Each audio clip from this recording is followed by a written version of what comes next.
जी बिस्मिल्लाहिर्रहमानिर्रहीम, अस्सलाम वालेकुम नाज़रीन, मेरे ऑफिशियल यूट्यूब चैनल में खुशामदीद। एक बड़ी अहम इन्फॉर्मेशन थी, आपको याद होगा शारजा में जब मैच हुआ पाकिस्तान अफ़गानिस्तान का, तो मैच ख़त्म होने के बाद क्योंकि पाकिस्तान ये मैच जीता तो अफ़गान शायकीन ने स्टेडियम के अंदर बड़ी तोड़ फोड़ की और पाकिस्तानी शायकीन को मारा पीटा और वहाँ से कुर्सियाँ उखाड़ी, वो पाकिस्तानियों को मारी। अच्छा, उसके बाद जो पुलिस है शारजा की वो हरकत में आई और उनकी पकड़ धकड़ शुरू हुई। एक तो मैं ख़बर दे दूं आपको कि फ़ैसला ये किया गया कि इनको तकरीबन पाकिस्तानी 2 से 2.5 लाख जुर्माना किया जाएगा।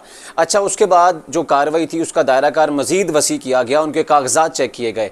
अच्छा, एक बड़ी हैरानकुन बात सामने आई है, बड़े इंकशाफात सामने आए। जिन्होंने तोड़ फोड़ की वहाँ पर जो शारजा में, उनमें ज़्यादातर जो तादाद अफ़गानी शायकीन की थी जो कि मारपीट में शरपसंदी में मुलव्विस थे। अच्छा, उनके जो पासपोर्ट हैं वो पाकिस्तानी निकले हैं।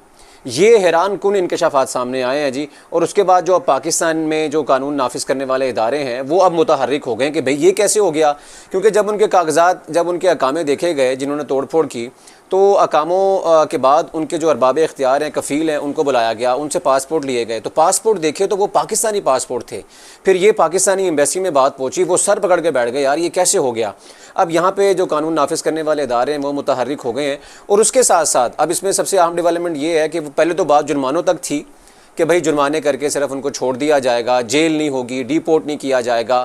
250 से 300 अफराद पकड़े गए जिन्होंने ना सिर्फ शारजा में ये तोड़ फोड़ की और लड़ाई झगड़ा किया, दुबई में भी लड़ाई झगड़ा किया था जब ये मैच ख़त्म हुआ था।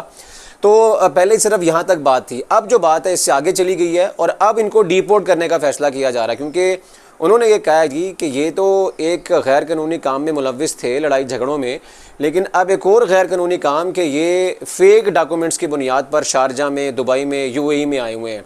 अब इसमें सोचने की बात यह है कि पाकिस्तान में किस तरीके से FIA के लोग इसमें मुलव्विस हैं या पासपोर्ट के हुकाम इसमें मुलव्विस हैं, अफ़गान मुहाजिरीन या गैर मुल्की किस तरह इल्लीगली गैर कानूनी तौर पर पाकिस्तानी पासपोर्ट बनवा रहे हैं। और वैसे भी जो यहाँ पे मुहाजिरीन हैं उनके पास एक POR का कार्ड होता है, उसके तहत ही वो यहाँ पर रह रहे हैं और बड़ी मुश्किलों से कुछ मिली भगत से कुछ पासपोर्ट बनवा लेते हैं, लेकिन मुहाजिरीन को पासपोर्ट भी यहाँ पे अलाउ नहीं है।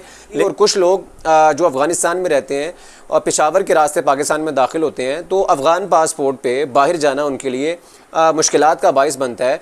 तो यहाँ से वो इलीगली पासपोर्ट बनाते हैं कि पाकिस्तानी पासपोर्ट के ऊपर हमें जल्दी बाहर का वीज़ा मिल जाएगा किसी भी कंट्री का, तो यहाँ पे आके मिली भगत से ये अपना पासपोर्ट बनाते हैं और बाहर जाते हैं। ये लोग भी ऐसे ही हैं, कुछ अफ़गानिस्तान से पेशावर के रास्ते दाखिल हुए, यहाँ पे मिला के मिली भगत से गैर कानूनी पासपोर्ट बनवाए। तो आप यहाँ से फ़ायदा उठा रहे हैं इस मुल्क से और वहाँ जाके आप पाकिस्तानियों पे गुस्सा निकाल रहे हैं, अपनी नफ़रत का इजहार कर रहे हैं। तो ये बड़ा अच्छा फ़ैसला है UAE का कि उनको वहाँ से डिपोर्ट किया जा रहा है। और बात ये सिर्फ बात अब अफ़गानियों तक नहीं रही, बल्कि यहाँ पर भी जो काली भेड़ें FIA में या पासपोर्ट ऑफिस में बैठी हुई हैं जो कि इस तरीके से गैर कानूनी काम कर रही हैं, उनके खिलाफ भी क्रैकडाउन होगा और वो भी सामने आ जाएंगे कि किस ने कितने लोगों को गैर कानूनी तौर पर पासपोर्ट जारी किए। अच्छा, इसका सबसे बड़ा नुकसान पाकिस्तान को होता है। अब इससे सिर्फ ये नहीं कि उन लोगों का नुकसान हो रहा है जिनको डिपोर्ट किया जा रहा है, बल्कि इसका नुकसान पाकिस्तान को भी हो रहा है। इसका मतलब ये है कि जितने भी हसास जो डॉक्यूमेंट्स हैं जहाँ पर ये बनते हैं, वहाँ पर ऐसे लोग मौजूद हैं जो कि गैर कानूनी काम कर रहे हैं, उन पर कोई चेक एंड बैलेंस नहीं है। तो ये जो इंप्रेशन बाहर की कंट्रीज़ में जाता है, तो ये भी एक पाकिस्तान के लिए अच्छा साबित नहीं होता। और इस पर क्रैकडाउन होना, बड़ा सख्त क्रैकडाउन होना चाहिए।